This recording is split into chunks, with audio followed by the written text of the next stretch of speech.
Welcome to the Chapel Thrill Podcast with Hunter Caparelli and JJ Jones. What is going on, Tar Heel Nation? Welcome to the fourth edition of the Chapel Thrill Pod, your home for all things Carolina basketball. My name is Hunter Caparelli, sideline reporter, studio host, and analyst for ACC Network Extra. Since we aired our last episode, the Tar Heels flew down to Lexington for their colossal blue blood showdown against Kentucky and Rupp Arena for the ACC-SEC showdown. They beat the Wildcats by 3. Again, Carolina went on to defeat a well-coached Georgetown opponent by 20 at home and had a stress-free win over USC upstate last Saturday night. We'll break down Carolina's performances with JJ in those 3 matchups, and we'll also preview UNC's final noteworthy non-conference test against Ohio State in the CBS Sports Classic in State Farm Arena in Atlanta next Saturday afternoon. But first things first, although we're specifically a UNC basketball podcast, and we also love discussing ACC basketball as a whole and gaining insight in the high school and college basketball landscape, that leads me into introducing our guest for tonight. We are joined by one of the Northeast's most recognized and accomplished high school coaches. He was the executive director for the Riverside Hawks basketball program 10 years ago. For 10 years, he's the co-founder of Live City Basketball, which is one of the most competitive and largest youth basketball leagues in the Northeast. He's the founder and president of Global Professional Sports, which is a full-service youth basketball organization in the Upper West Side of Manhattan. He's also the founder of the Team Jerome AAU basketball program. He's the basketball head coach at Beacon High School in New York City. And his son, Ty, played basketball at Virginia for 3 years before getting drafted in 2019. And he's coming off one of the best seasons of his career last year with the Cavaliers. It's my pleasure to welcome onto the show for the first time, Mark Jerome. How are we doing, Mark? Good. I'm so impressed that you did how much homework you've done. I didn't. Oh, of course. You were telling me things about myself I wasn't aware of. No. The only correction is I used to be at Beacon, and now I just started this year at Martin Luther King High School in the city on the Upper West Side. Beacon at Martin Luther King. That's fantastic. I love it. I love it. Well, let's jump right into it. You've coached many current and former NBA players such as Donovan Mitchell, Eric Pascal, Torian Thompson. Jumping right into it, what are you seeing with the progression of talent from high school to college to the pros, and what separates the players who are making it from the ones who are dreaming about it? That is we could probably go on for 5 hours about that question. Probably good. And so I'll try to keep it short. Yeah. I'm not following high school at the top level now as much as I used to. And I know in New York, I was just talking to a friend earlier who coaches at Norcross, a good friend of mine, coaches at North, grew up in New York City, knew each other since we were 9. He coaches the assistant coach at Norcross High School in Atlanta. And he told me he was watching a podcast, or listening to a podcast with some New York gurus, high school gurus, and I think including Ty Morton. And they were saying that New York basketball is like watching JV basketball right now, with the exception of Stepanak. But even with Stepanak, they were saying apparently it's not that strong. And the reason is everybody who's pretty good or very good leaves. They bolt for OTE or somewhere else to get NIL or whatever. And to make a quick comparison, I was just coming from a holiday party and good with a friend, and he was telling me he does a lot of work in Europe. He was saying a good friend of his works for FIBA, and he said FIBA's being obliterated and destroyed right now because of the basketball, the kids who are leaving for NIL, right, to go to college, playing college. Right. Like, one guy was playing for Real Madrid, and left there to go to Monmouth. He was getting like a couple of $1,000s a week, but left to go to Monmouth to get 80 for the year. So, I mean, that's one arena. We can talk about New York basketball and on the high school level. What I'm also seeing in New York City, I don't know if this is true around the country, but there's not a lot of work on fundamentals, right? And not a lot of great coaches as there once was, or really good coaches as there once was.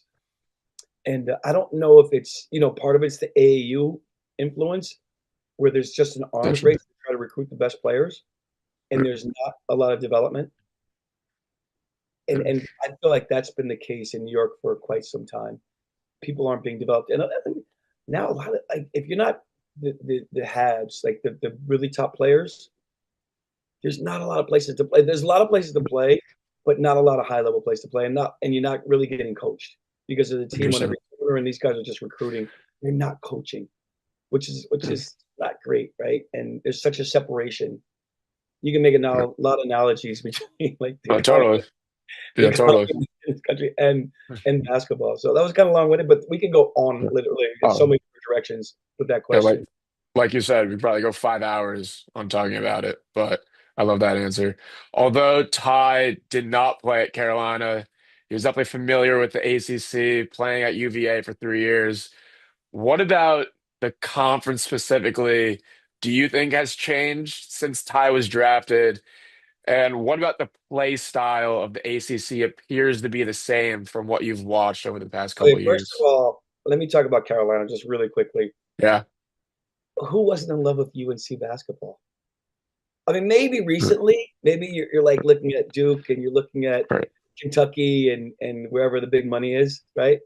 But Right. growing up, and even up until if they would have recruited Ty, like that probably would have been a place.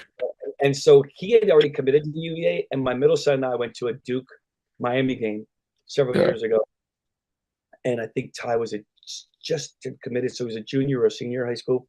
And so my middle son and I we went to go visit UNC, and I was just like, I just fell in love. And then we snuck into Really the arena, and I was just amazed. awesome. Just like if they would have recruited Ty, there's a good He's chance I'm probably already sure gone. here versus anywhere else. I mean, the lore of UNC basketball and all the players that have played there. And then the museum is beautiful. It's Oh, it's gorgeous. beautiful. Incredible. It, Ty's career still ended up pretty good at UVA, Yeah. but Yeah. I mean, it's hard to yeah, compete and hard. stay in Yeah, a national championship, right? right. It's a better place. But when you talk about, so my feeling about college basketball on the whole and Mm, ACC, after that crew graduated in 2019 and all those, or 20, like when they won, and then I guess they didn't graduate, but they went on. And the year with Zion at right, Duke, Zion and the crew at Duke, and right. players at UNC. I think Kobe White was part of that crew Yeah, yeah. um, 2019. until when he left. The After that, I feel like there was a drop in talent level Mm, and mm, ability, and I felt like not just in ACC but college basketball. And I was like, I'm not really enjoying this product anymore. And then there was yeah. COVID too, that It interrupted, was COVID. which also could have influenced my opinion about it. Right. But for 3 years, I felt like 3, 4 years, I was like, product isn't great. Just not. It's not. There's not a lot of great players this year. Maybe a little bit last year. And I know RJ Davis, great kid, Mm. great kid, really good player. And my Stepanek, middle son and right him from New York. went to the same Yeah. high school with Stepanak. My middle son went to Stepanak his freshman year and then left. But RJ Davis and what's his name, who also went to Duke. Uh, uh, AJ Griffin, Adrian Griffin, who ended up getting drafted. Lottery exactly. pick. And they were same team. But AJ, I don't think he was that greatly coached in high school, and I Mm, think he had some, whatever the issues were, and there was some other stuff going on that I think hurt him internally. mhm. Maybe I mean, but RJ just filled up, was a great scorer, and there were some good players. But when you look at this year and a little bit of last year, it seems like it's on back up. It's going backwards. All right, it's on an upward trend, Mm, which is great to see. I just haven't followed a lot of it because of my right. feeling about like it's okay. It's not a great product. Yeah. And then also, for a while I was doing a podcast on UVA basketball and a live show with the associate coach Jason Williford, and it was really fun. And so I was connected. And then last year I didn't do it, and this year they brought in a new coach, so I feel somewhat disconnected. I may have watched 3 possessions all year, but with UVA basketball, Right. and so I can't really say, I can't really give you. I watched Syracuse play yesterday a little bit, right? It was Huge a close upset. game. Huge upset. Huge upset. Yeah. And I know I'm really good friends with a lot of Syracuse fans, really good friends, and Yeah. people on the inside, and people are starting to call for Adrian Autry's head. They have Is that 9 winner? or 10 super easy games coming up. But Hofstra was Hopefully, supposed to be a cupcake, part of that cupcake circuit too, and upset them in Syracuse. So we'll see. But I'm yeah. starting to enjoy the game a little bit more. There are a lot of Yeah. really, really good players now. Oh yeah. Oh yeah. Because of NIL, I think a lot of players are staying in college instead of going to the pros. So you have more experienced players who are older, and then you still have all these players getting developed at the high school level who are coming in. They're really good as well. But since we talk a lot about UNC basketball in this show, I actually went and looked back at Ty's history against Carolina while he was at UVA. So Ty played against UNC 5 times.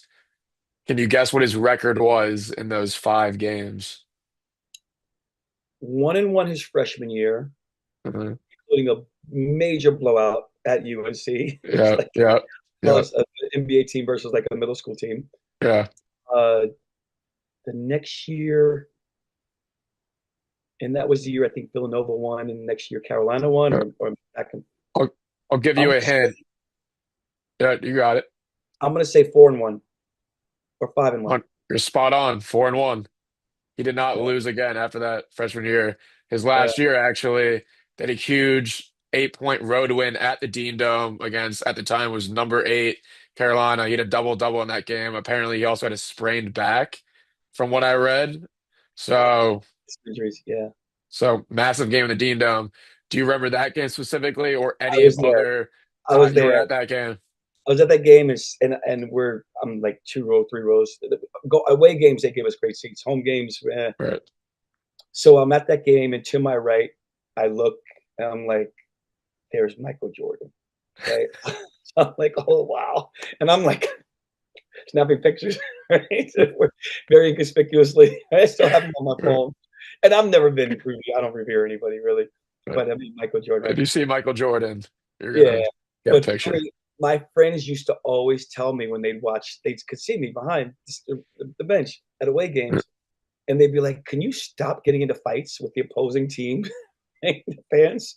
So there was an usher at the game on in my row who every time Carolina would score, she'd go, "Yeah!" and scream and yell, right? And when we do it, and she was kind of sitting next to me, we'd scream, and I got a little intense during the games. I was having out of body experiences. She would look at me and go with this like with this face, like the scour on her face. And at one point, she told me, "Get back in the aisle, get back in your seat, stop cheering."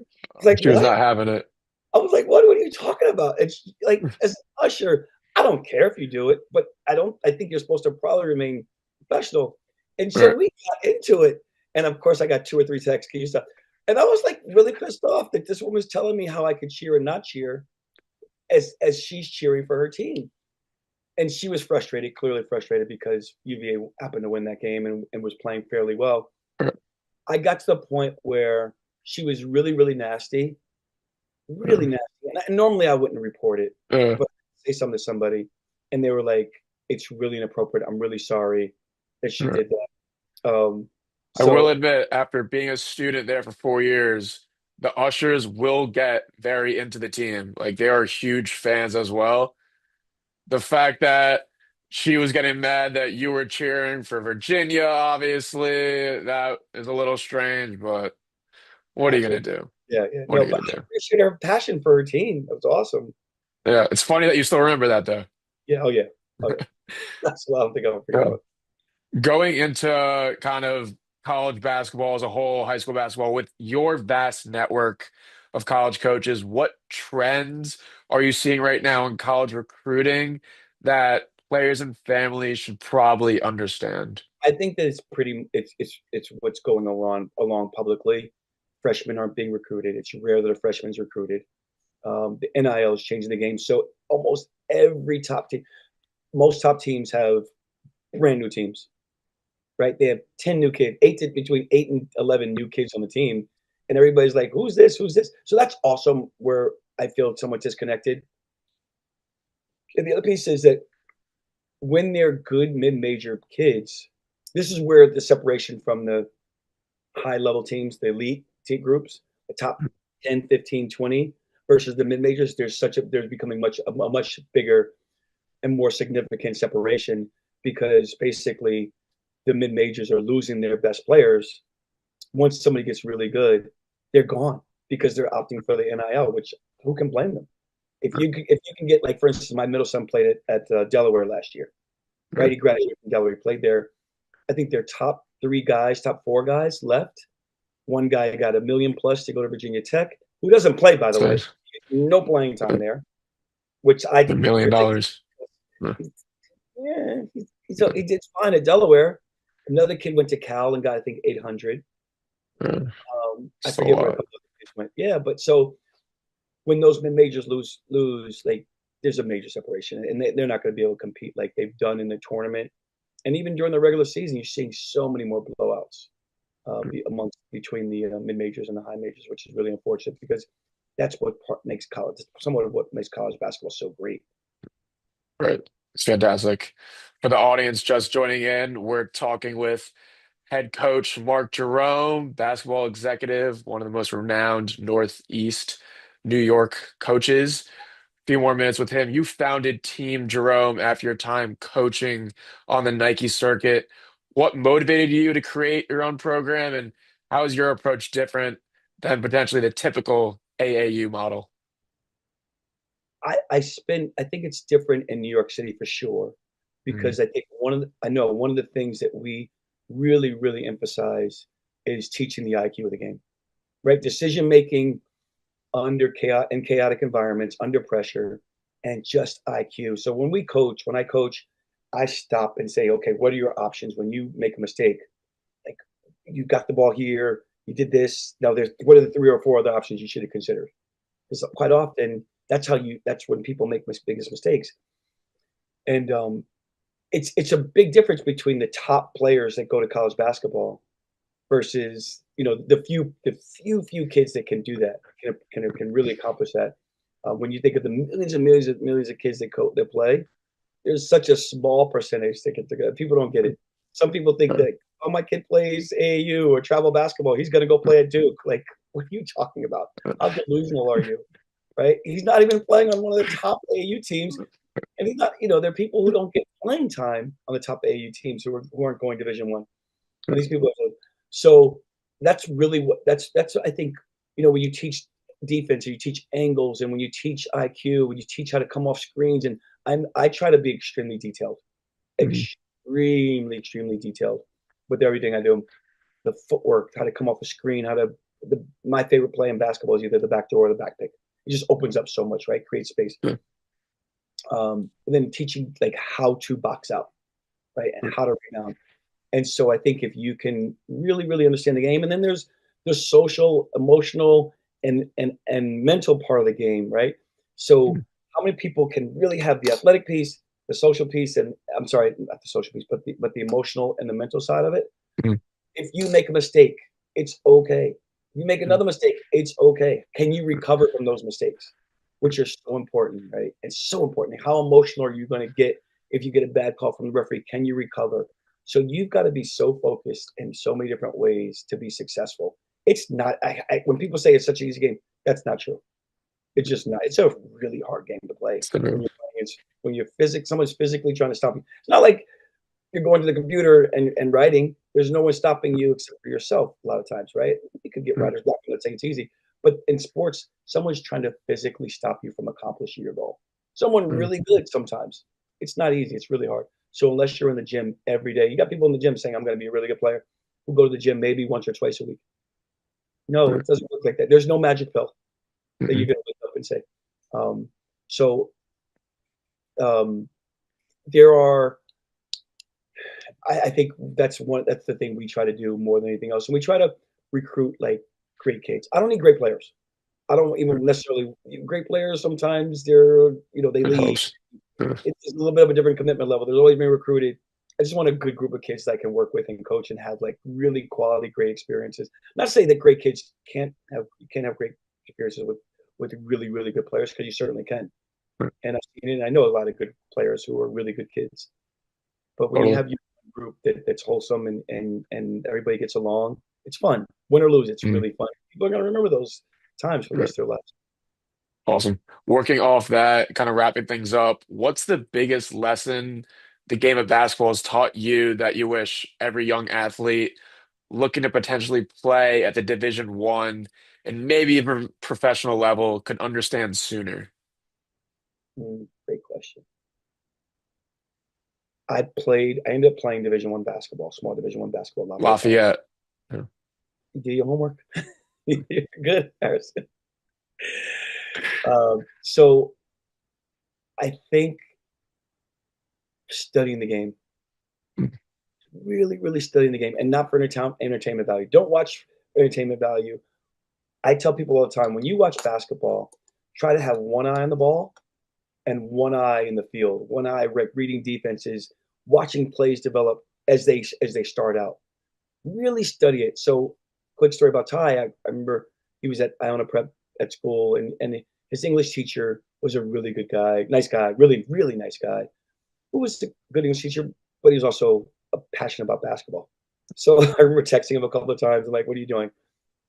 And he's like, "I'm sitting in the back of the class studying film on Stephen Curry." Right. Yeah. And so, but he's studying his footwork. He's studying his mechanics. He's really studying the game. And for somebody who's not a great athlete, or you're not even a good athlete, you've got to really, really put so much time into this. And people don't do it. No matter how much you tell them. 98%, 99% of the people, you can give them, I give myself, when I do podcasts, when somebody says something cliche, we do this, we give them a ding, including the blueprint. So, but the blueprint, I'm giving myself a ding. 98%, 99% of people, you can tell them, go make sure you spend an hour and a half in the gym shooting. Make sure you work on your ball handling. Make sure you're studying, watching at least, if you finished all your family obligations, all your homework, all your studying, whatever obligations you have, make sure you're watching 1 or 2 college basketball games a night. Make sure you're watching and you're studying. No matter, if you can tell them that till they're blue in the face, they don't do it. Which is one of the reasons why there's 350 Division 1 teams, 360 Division 1 teams, and maybe 900 spots open a year, maybe. And there are millions of kids that play. So few kids get a chance. So few kids. Of course, you have to incorporate size, speed, athleticism, IQ, skill level, skill development. But you can control somewhat. You can somewhat control skill development. You can somewhat control your work ethic, right? You can't necessarily control your athleticism too much, your height too much. So when I tell people that, it's up to them to get in the gym and really work. And unfortunately, or fortunately for the people that have a little bit less competition when fighting for a spot and getting recruited, a lot of guys don't get it. They can't comprehend what it means. So that would be the one lesson I would say for people who are aspiring Division 1 players. Make sure you are really, really committed, and really you might have a chance. Still no guarantees, unfortunately, but the numbers don't make sense. Mark, this has been incredible. Your impact on young athletes, on the game, and on the culture around youth basketball is honestly unmatched. Thanks for sharing your insight, your stories, and your passion with us today.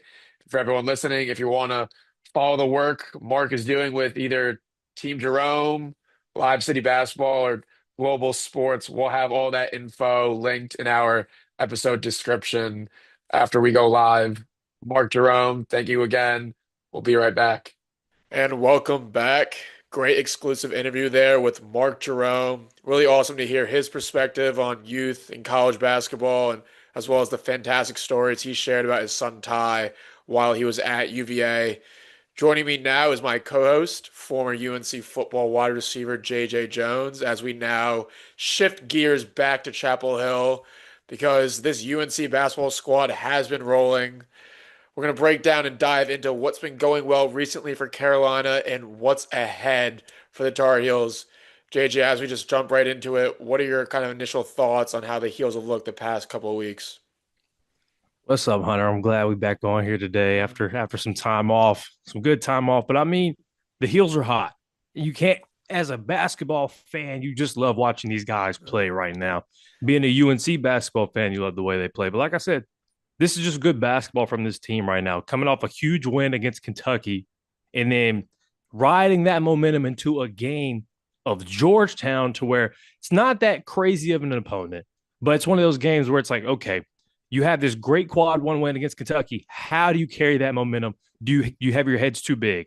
Because I've been in the locker room before. Do you win this big game and then okay, we're the best, and you go and you lose this next game? I love the way they're playing right now. There's a lot of players that stepped up early that are continuing to keep that stride going on, but I don't know, man. I'm so glad we get to cover these guys because they look great. It's a lot easier covering them when they win too. It is a lot easier. The Kentucky game, that was a must-have gritty win that they easily could have lost down the stretch, but you had late game heroics from freshman Derek Dixon, who we'll talk about. Definitely, there's a lot of conversation about the point guard argument, who should be the starting point guard going forward between Kyan Evans and Derek Dixon. UNC did earn that three-point win at Kentucky. I think one of the overwhelming reasons why Carolina won that game was their work on the offensive glass, which has been a proponent Hubert Davis has repeatedly emphasized at practice. Elijah even told us about his dad just constantly emphasizing hitting the glass, and just being a bigger team this year. I think that came to fruition in that win over Kentucky.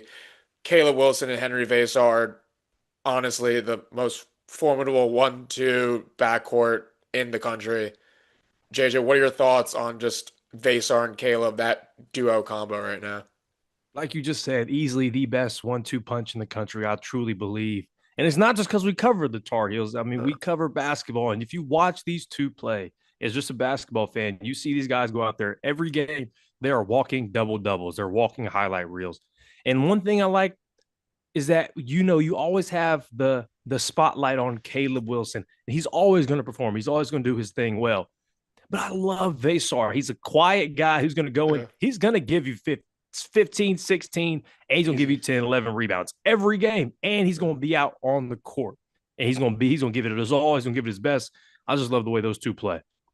Veesaar had a double-double in that game against Kentucky. He had 17 and 10, and he was efficient too. I mean, he made 8 of his 12 shots. So that's really what you want to see from your big man, especially in a second half where you're struggling to get baskets. Kentucky was struggling as well, but the one guy who was just consistently getting into the paint and scoring was Veesaar. Wilson again had a freshman hype game himself. Another double-double, 15 and 12 in that game.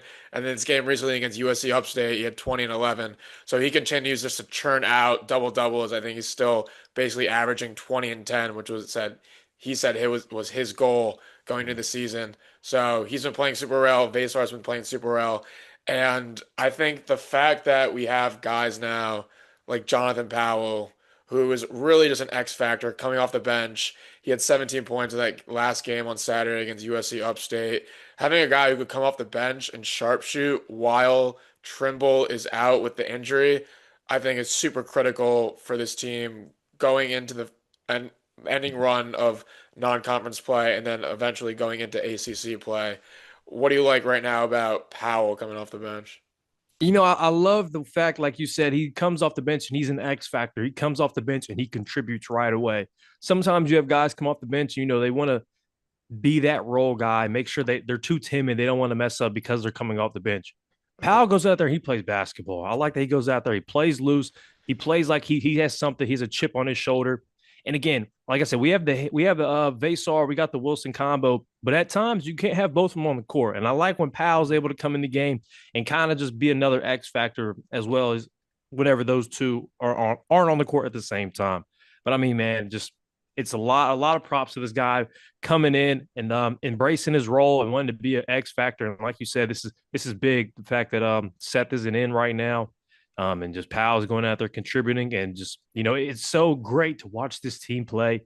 And we forget that Seth isn't even out on the court. Mm-hmm. So when you bring him back and you add that piece to the puzzle, then we get to watch this team be complete for like the first time, honestly. Which I know we alluded to earlier in one of our podcasts. Unfortunately, Seth getting hurt was the best thing to happen for us because we get to see other pieces. Exactly, we got to see other pieces of this team because. Who knows if we see a guy like Derek Dixon come in and make those plays. He might not come in because Seth is going to take a majority of the minutes, a majority of those reps. And a guy like Powell has to come in because Seth isn't there. So it's just great seeing all these guys who we didn't know what they could do. We knew what they did at other schools, but what can they do at UNC? And they're proving their point now. Seth is just waiting in the wings, waiting to come back and immediately make an impact. But like you said, give props to the bench. They've been playing well. You have Luka Bogovac, who has stepped into the starting lineup in place of Trimble, and he's really gotten into his groove the last couple of games. I think he's solidified himself as the starting three for even when Trimble comes back from the injury. You have Jonathan Powell, who over the past couple of years, I think the success of this Carolina basketball program has relied heavily on having a pure catch and shoot sharpshooter. You look back at 2021 with Brady Manick, pure sharpshooter anywhere behind the arc, they go to the national championship. The year after that, they were kind of looking for that kind of guy. Pete Nance was on and off. You didn't really get it though. 2 years ago, Cormac Ryan was basically that guy. He had up and down, but mainly up, especially in huge games against Mhm. Duke. He was able to shoot it well. And then last year, you were hoping you were going to get that from a guy like Hunter Tyson, but it just didn't come to fruition. Mhm. He's playing better now at Minnesota. I saw It's crazy. His he stats dropped right now at Minnesota is insane. 38 points in their last game. So I know some people were saying the lights may have just been a little too bright for Tyson while he was here last year. But getting back to my main point, they've always relied heavily on a pure sharpshooter. So having a guy like Jonathan Powell who could come off the bench and just get him the ball, catch and shoot, get him the ball, catch and shoot. RJ Davis was a guy like that for us the past couple of years where he could catch and shoot the three, but he was drawing a lot of double teams as well where he would Yeah. playmate, catch and shoot, catch and shoot. So having a guy like Powell who can come in, not only shoot it, but drive, get to the foul line, I think is super important for this team. And like we mentioned, Trimble comes back. Who knows what could happen? The Who do you think guys that they miss. take out that lineup when Seth comes back? Like, give me your starting five with Trimble coming back to the team. My prediction, like I mentioned before, I think the way Bogovac has been playing over the past couple of games, he's been in double figures basically every game since Trimble got hurt. I think he's solidified himself as the starting three. I think Trimble would move to the two. You Mhm. still have Kai and Evans currently at the starting point guard spot, and then Wilson and Veesaar at the 4 and 5. So I think Jaren Stevenson would slide in to a bench role, which wouldn't necessarily be a bad thing for this team, Yeah. especially considering big man depth has been a cause of concern through these first couple weeks of the season. Once you move Jaren in as a backup four, backup five behind Caleb and Veesaar, it will come down to between Zayden High and James Brown. Both of them have been getting extended minutes in Trimble's absence. Once Trimble comes back, I think Hubert will have to decide which one of those two he'll mainly want to go with as a backup five, and then the other one will just be kind of in a wait and see, trying to wait for their moment. So I think Jaron will move into a backup 4 or 5 slot as Mhm. backup depth to help with Wilson and Veesaar if they ever get into foul trouble or just times where they need a rest. Bogovac will start the three. You still have Jonathan Powell coming off the bench. You have Jaden Young, who had a bunch of high quality minutes in that last game against USC Upstate, who Hubert seems to like as a backup two. Trimble comes back. You still have Kyan Evans, and you still have Derek Dixon. So Mhm. once Trimble comes back, they're going to have a strong 8, 9, Yeah. maybe even 10 player rotation. Yeah. I mean, you look at the minutes from the UNC team against Georgetown. You have Caleb Wilson with 34 minutes, Veesaar with 36, Jaren Stevenson with 32, and then like the big question we talked about between the two guards, Kyan Evans with 20 minutes and Derek Dixon with 27 minutes. As you can tell, it just seems like as games go on, Evans' playing time is coming down just a little bit due to Derek, having a lot more impact to the game. But who knows? Yeah. As a coach, you make those decisions the right way. But I'm excited to see what they do. Really, I really think excited. for all the fans who are begging Hubert to start Dixon over Kyan Evans, He's still a freshman. I think you have to slow the brakes a little bit. The team is 9-1, and if it wasn't for a bad shooting performance against Michigan State, they'd be 10-0 and undefeated. Why make such a substantial change to the point guard spot when the team is winning? Mhm. Yes, you can make the argument that Derek Dixon maybe has more skill and higher potential than Kyan Evans, but Kine has been to the NCAA tournament. He's played in those Consistent. high pressure games and he's been consistent. So I don't see any reason why you would change the point guard spot up right now. Once you get to ACC play, if the team is losing a couple games here and there, and it seems to be because the offense is just mucking up, and you maybe want, a difference at that point guard spot just to change it up, then maybe you go to Dixon. But until then, I think, you keep it how it is. Kine's been playing well at the point guard spot. He hasn't been turning it over much, and he's doing his job. He's getting the ball out, he's facilitating. As if that three-pointer really starts coming in for him, the sky's the limit.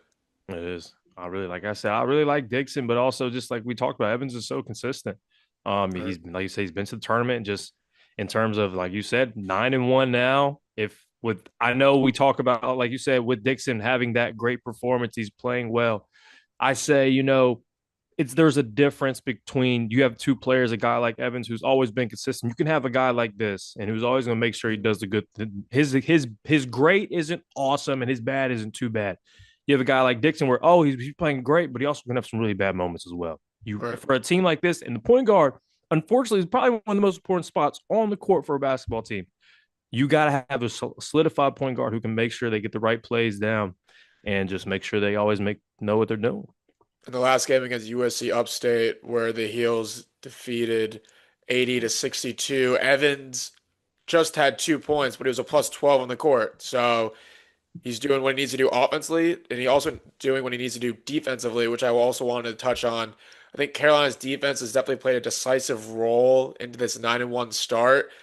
In this last game against Upstate, they limited them to 1 for 11 in the late stretch in the first half that propelled that 14-0 run. UNC was actually down by 3 towards the end of the first half. They were going a 14-0 run. A lot of that was based off the defense. The Upstate Spartans, they just shot 32% in the first 20 minutes, and then 6 of those makes were three-pointers, which basically kept them in the game up until the second half. So Carolina is now 51-4 under Hubert when holding opponents under 40%. So going into this, end of non-conference play into ACC play, if the defense is able to continue playing well and limit opponents under 40%, 54-1, that's pretty good. I like our chances there. Yeah, and just heading into this ACC play really soon, we have to make sure we're kind of at our tip-top shape. I mean, if you look at the ACC right now, and first you have Duke, followed by California. Big shout out to Cal. That's crazy. Good for them joining the ACC and being a number 2 team in the conference. And you have Louisville, then UNC. If you just looking at ACC right now, it's the Blue Bloods that are back on top, and it's great. But it's also really the heavy part of this ACC is a lot of scoring. And I know we've kind of talked about where UNC hasn't had the greatest scoring, here and there. But if it comes down to playing in the ACC, you got to score a lot of points here very, very soon. There was one play in the last game against Upstate where Luka Bogovats got the steal. He's going out in transition. It's him and Caleb Wilson. And in my mind, I'm thinking Luka's going to throw the ball off the backboard right now to Caleb, who's going to alley-oop dunk it. And it's going to be a huge highlight play. Instead, it looked like it was going through Luka's mind. He instead goes up and just gets the easy layup. I think in his mind, he was probably hearing Coach Davis, like, make the easy play, just go up with the ball. So he laid it in. But that play came out to me as, I think Hubert is really, getting in with this team. They're really learning from him. Like we mentioned at the beginning of the season, there was only 2 returners. If you count Zane and High, 3 returners for this team. The rest of the team is all freshmen and transfer players. So they're all relatively new to Hubert Davis's scheme. So I think as we get more and more into the season, you're really going to see Hubert's imprint on all of the players. Absolutely. And I think it's more important to get 2 points than try to make it flashy. I know Caleb Wilson's he's very he's capable of making those plays, but even though we are playing a lesser opponent like USC Upstate, it's kind of important to where I think we're time to hunker down and get ready for Ohio State and then ready for the ACC play. 100%. No opponent yet has scored 75 points against Carolina as well. That was another cool nugget. That's 10 straight sub 75 games to start the season, which ties the 2019-2020 team for the second longest streak in school history, holding opponents under 75 points. So they'll hope to continue to do that. And like you mentioned, UNC has one last big non-conference game against Ohio State this Saturday. It's going to be at State Farm Arena in Atlanta for the CBS Sports Classic this Saturday at 3 o'clock. As far as Ohio State, they're a program that hasn't made the tourney since 2022. The current head coach is Jake Diebler, who was hired in 2024 after replacing Chris Holtmann, who coached the team for a bunch of years, the last 7 years. The last time Carolina played Ohio State was 3 years ago when the Tar Heels took down the Buckeyes in overtime in Madison Square Garden, which I think we mentioned on an earlier episode. Pete Nance had a jumper to send the game to overtime at the buzzer. Yeah. The Heels went on to beat Ohio State by 5 in overtime. Ohio State has been up and down. Some of their notable wins: they beat Notre Dame by 1 point. They defeated Northwestern by 4, and they're coming off a huge double overtime win against West Virginia. They did lose to Pitt by 1 at the buzzer at Pitt, and they also have an 8-point loss against a solid Illinois team. Ohio State is in that top 50 of the net rankings, so this will technically still be considered a quad one game for UNC, which will be hard to come by in a relatively weak ACC basketball conference. What are your thoughts on the Heels going into this huge game against Ohio State?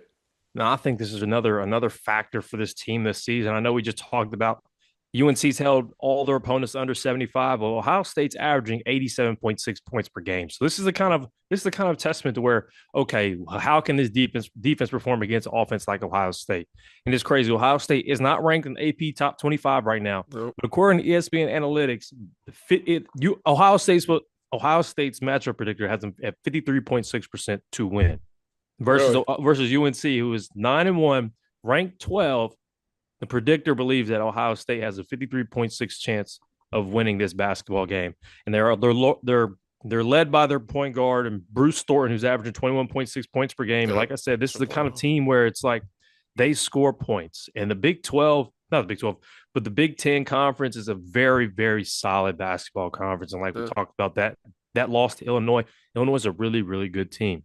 And just looking at this Ohio State team, it's just like these guys can score. And this is one of the games where it's like defense. It's a trap game. Exactly. It's definitely a trap game. It's not an opponent like Kentucky where you're going into it knowing, all right, we have to be on our A game. They're kind of an under the radar Big Ten squad that's looking to make the tournament. They're looking for a marquee win, and they've had this game marked on their calendars probably like since the beginning of the season.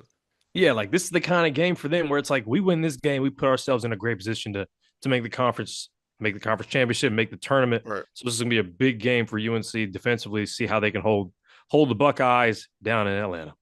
The only two players that will be playing in this game that played in that last game in 2021 were Seth Trimble, who came off the bench and had a couple points, and then Bruce Thornton, who, like you mentioned, is averaging just under 22 points a game. He actually went off in that game against UNC 3 years ago. It was almost a reason why they won that game. So they're definitely going to need to lock in on Bruce Thornton.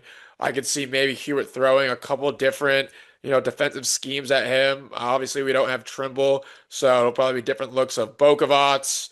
If you bring in Jonathan Powell, I think he could give you good defensive minutes. Derek Dixon is still a strong defensive player who could go on Thornton as well. Ohio State is a bigger team too, so I'm curious to see the matchup between Wilson and Veesaar, and then their two bigs, their senior center, Christoph Tilley, who's averaging just under 14 and 6, and their junior forward, Devin Royal, who's averaging just around 13 and 5. So I think it'll be game on the boards. Big game on the boards. Big game on the boards. You look at Tilley, he's averaging 5.9 rebounds per game, and Caleb Wilson's almost doubling that with 10.6. So this is the kind of game where if UNC can control the boards, play defense, this is going to be one of those games where it's not offense isn't going to really win you this game. It's the fundamentals of rebounding and playing defense and how you come out and the will to win in this game. Like we said, you're about to play, I believe they play ETSU tomorrow, which should be just a regular game for them to go through. Yeah, get things going. But they shouldn't overlook this Ohio State team. Like I said, this is an extremely big trap game for them, and how they come out and play is going to set the tone for the rest of next year. Assuming they go into tomorrow night, beat ETSU easily, what's your prediction for this game on Saturday against Ohio State? You know, I'm definitely I gotta go UNC because I was wrong last time with the Kentucky pick, and I was wrong. I think this is gonna be one of those games where defense is gonna win at the end of the day. I got UNC coming out on top at least by 9. I think they come into this game and they have a chip on their shoulder, knowing that this is a trap game and knowing what's at stake for this game. They should know that losing this kind of game is what's gonna affect them on the back end. They can go out and win all these games, but I say towards February and March, if you lose this game, they're like, oh, remember this UNC team lost to Ohio State back in December in a neutral site game. So I think they come up with the win at least by 9, maybe double digits. But I got all the faith in the Heels in Atlanta. I think this team this year is really trying to change the narrative of what happened last year with not being able to win the big games. They had just one quad win last year out of 12 games. They're 1-11 in quad one. I think they're really trying to change that narrative this year and win those big games. They lost to Michigan State, but they beat Kansas. They beat Kentucky. You have this game now against a formidable opponent in Ohio State in State Farm Arena, neutral site. Carolina always travels well, so I think the fans will show out. I think Caleb will play well. I think Veesaar will play well. I think the rest of the team will play well around them too. As Caleb Wilson goes, the team goes. I think the Heels will pull away in the second half. You'll probably be looking at, like you mentioned, a 9, 10, 11-point win. So I also I'm really have the Heels. excited. Yeah, I want to see how in this game, another big game, I want to see something from the guards. I want to see who has one of those games. Derek Dixon had that game against Kentucky. Caleb Wilson's always had those games, and Kyan Evans has been very consistent. This is one of those games where it kind of – this is an opponent that you could compare to the ACC conference and later in the season. I want to see which one of these guards between Kyan Evans and Derek Dixon. And for all the viewers out there, I'm not trying to pit them against each other. I'm not trying to do that, but I just want to see good competition. Being an athlete, I love the competition. I want to see them compete. But I know at the end of the day, they know that there's only one spot. They both can't be on the court at the same time. So I really want to see how these two guys handle the minutes they have against Ohio State.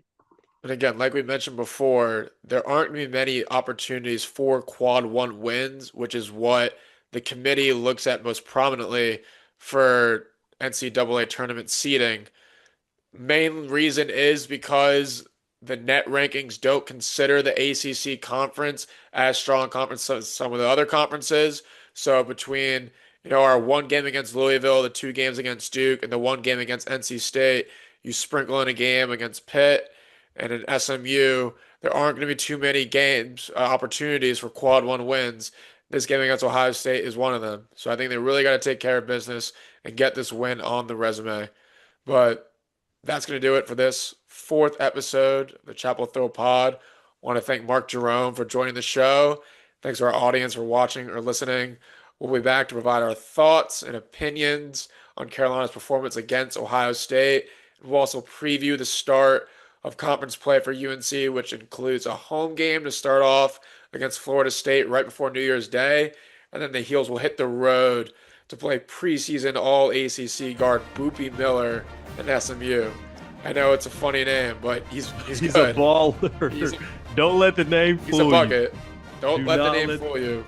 Exactly. Boopy Miller is a very good player.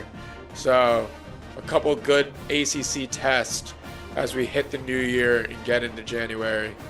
But for JJ Jones, I'm Hunter Caparelli. As always, go Heels. Go Heels.